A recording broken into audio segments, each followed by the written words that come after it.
اچھا، تو آج ہم بھارت اور پاکستان کے درمیان جو یہ طویل تنازعات چلے آ رہے ہیں ان کا ایک گہرائی سے جائزہ لے رہے ہیں۔ ہمارے پاس جو مواد ہے اس میں تاریخ، اہم واقعات اور پھر دنیا پر اس کے کیا اثرات ہوئے ہیں، یہ سب چیزیں شامل ہیں۔ مقصد بس یہ ہے کہ ان ذرائع سے جو اہم باتیں ہیں ان کو سمجھیں کہ بھئی بنیادی وجوہات کیا ہیں اور عالمی سطح پر اس کی کیا اہمیت ہے۔ یہ بالکل، اور یہ سمجھنا اہم ہے کہ یہ صرف آپ کہہ لیں تاریخ کا سبق نہیں ہے۔ ہم کوشش کریں گے کہ ان واقعات کے پیچھے جو عوامل ہیں، جو محرکات ہیں، ان کو دیکھیں اور پھر عالمی سیاست پر ان کے کیا اثرات مرتب ہوئے تاکہ ایک واضح تصویر سامنے آئے۔ تو بات شروع کرتے ہیں 1947 سے، تقسیم ہند، جب برطانوی راج ختم ہوا اور مذہب کی بنیاد پر دو ملک بنے، بھارت اور پاکستان۔ جی ہاں، اور اس عمل کے دوران جو بہت بڑے پیمانے پر ہجرت ہوئی، تشدد ہوا، اس نے شروع سے ہی تعلقات میں ایک گہری تلخی پیدا کر دی۔ صحیح، اور تقسیم کے فوراً بعد ہی جو بڑا مسئلہ کھڑا ہوا وہ کشمیر کا تھا۔ بالکل، وہ ایک مرکزی تنازع بن گیا۔ ریاست جموں کشمیر، اکثریتی مسلم آبادی، وہاں کے مہاراجا نے بھارت کے ساتھ الحاق کا فیصلہ کیا، یعنی بھارت میں شامل ہونے کا۔ پاکستان نے ظاہر ہے اس فیصلے کو قبول نہیں کیا، اسے چیلنج کیا، اور بس یہی اختلاف آج تک کشیدگی کی سب سے بڑی وجہ بنا ہوا ہے۔ اور اسی مسئلے پر پہلی بڑی لڑائی یا جنگ کہیں وہ 1947-48 میں ہوئی۔ قبائلی لشکر کشمیر میں داخل ہوئے، پھر بھارتی فوج آئی، اقوام متحدہ نے مداخلت کی، جنگ بندی ہوئی۔ جی، اور اس کا نتیجہ یہ نکلا کہ کشمیر عملی طور پر تقسیم ہو گیا، ایک لائن آف کنٹرول بن گئی جو آج بھی قائم ہے، یعنی ایک غیر رسمی سرحد۔ تو مسئلہ حل نہیں ہوا، بس ایک لکیر کھینچ دی گئی۔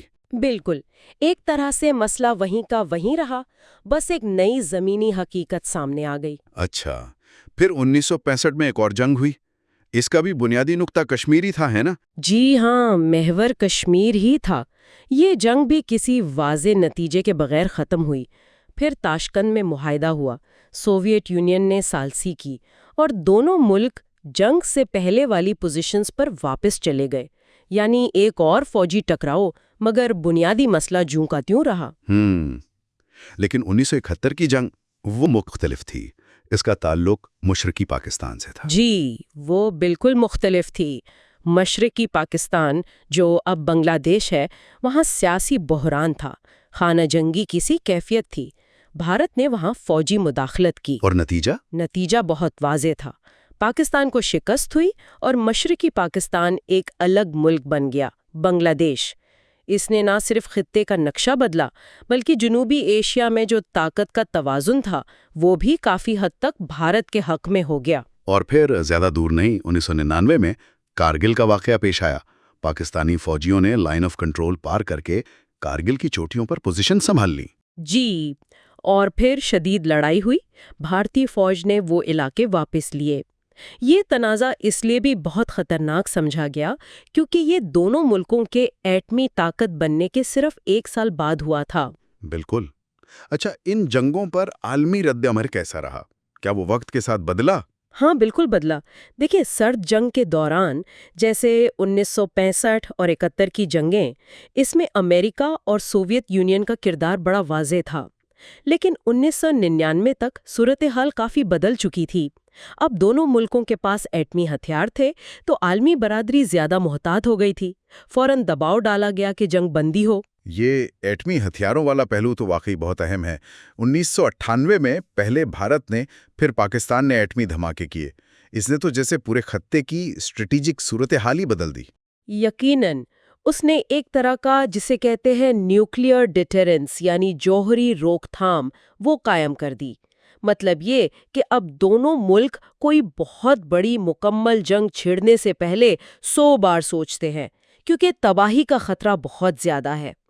آپ اسے ایک قسم کی سرد امن کی حالت کہہ سکتی ہے، یعنی کھلی جنگ تو نہیں، مگر کشیدگی مسلسل رہتی ہے، چھوٹی موٹی جھڑپیں ہوتی رہتی ہیں۔ تو ایک طرف تو شاید بڑی جنگ کا خطرہ کم ہوا، لیکن عالمی طاقتوں کا کردار بھی تو اہم رہا ہے اس پورے معاملے میں۔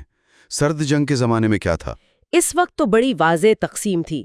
امریکہ مختلف معاہدوں کے ذریعے جیسے سیٹو اور سینٹو پاکستان کا اتحادی تھا، جبکہ دوسری طرف سوویت یونین بھارت کے قریب تھا۔ 1971 میں ان کا دوستی کا معاہدہ بھی ہوا تھا۔ اور سرد جنگ کے بعد یہ کردار کیسے بدلا؟ سرد جنگ ختم ہوئی تو امریکہ نے کوشش کی کہ وہ ایک متوازن پالیسی رکھے۔ اگرچہ 9/11 کے بعد افغانستان کی وجہ سے پاکستان کی اسٹریٹجک اہمیت پھر بڑھ گئی۔ روس کے بھارت سے تعلقات تو مضبوط رہے، لیکن اب وہ پاکستان سے بھی رابطے بہتر کر رہا ہے۔ اور ایک بہت اہم نیا کھلاڑی اب چین ہے۔ چین کا کردار کیسے اہم ہے؟ چین کی پاکستان کے ساتھ جو اسٹریٹجک شراکت داری ہے، خاص طور پر سی پیک یعنی چائنا پاکستان اکنامک کوریڈور، اس نے خطے میں چین کا اثر و رسوخ بہت بڑھا دیا ہے، اور ظاہر ہے یہ بھارت کے لیے ایک تشویش کی بات ہے۔ تو ان تمام چیزوں کا، یعنی یہ تاریخی مسائل، جنگیں، ایٹمی ہتھیار، عالمی طاقتیں، ان سب کا ملا جلا کر اثر کیا ہے؟ دیکھیں، ایک تو یہ کہ اس تنازع نے جنوبی ایشیا میں مستقل ایک عدم استحکام کی فضا قائم رکھی ہے، اور یہ صرف علاقائی مسئلہ نہیں رہا۔ دو ایٹمی طاقتوں کے درمیان اگر خدا نہ خواستہ کوئی بڑا تصادم ہو جائے تو یہ پوری دنیا کی سلامتی کے لیے ایک بہت بڑا خطرہ ہے۔ اس کے علاوہ اس مسلسل کشیدگی نے خطے میں جو اصل معاشی تعاون ہونا چاہیے تھا، جو ترقی ہونی چاہیے تھی، اس کو بھی بری طرح متاثر کیا ہے۔ تو اگر ہم خلاصہ کریں تو بات یہ ہے کہ بھارت پاکستان تنازع کی جڑیں بہت گہری ہیں، تاریخ میں، تقسیم میں، اور خاص طور پر کشمیر کے مسئلے میں، جو ابھی تک حل نہیں ہوا۔ کئی جنگیں ہوئیں، عالمی طاقتوں کی پالیسیاں بدلتی رہیں، ایٹمی ہتھیار آ گئے، ان سب نے مسئلے کی شکل بدلی، پر مسئلہ وہی ہے۔ بالکل صحیح کہا آپ نے۔ تمام تر عالمی کوششوں کے باوجود ایک پائیدار امن جو ہے وہ ابھی تک ممکن نہیں ہو سکا۔ تو یہاں ایک سوال ذہن میں آتا ہے کہ یہ جو موجودہ صورتحال ہے، ایٹمی حقیقت ہے، عالمی طاقتوں کے بدلتے ہوئے تعلقات ہیں، اس سارے منظر نامے میں کیا کوئی ایسا نیا عنصر، کوئی نئی راہ، کوئی نیا محرک ہو سکتا ہے جو شاید ان ذرائع میں اتنی وضاحت سے نہ بتایا گیا ہو، جو مستقبل میں اس پرانے گہرے تنازع کی سمت بدل سکے؟ یہ ایک سوچنے کی بات ہے۔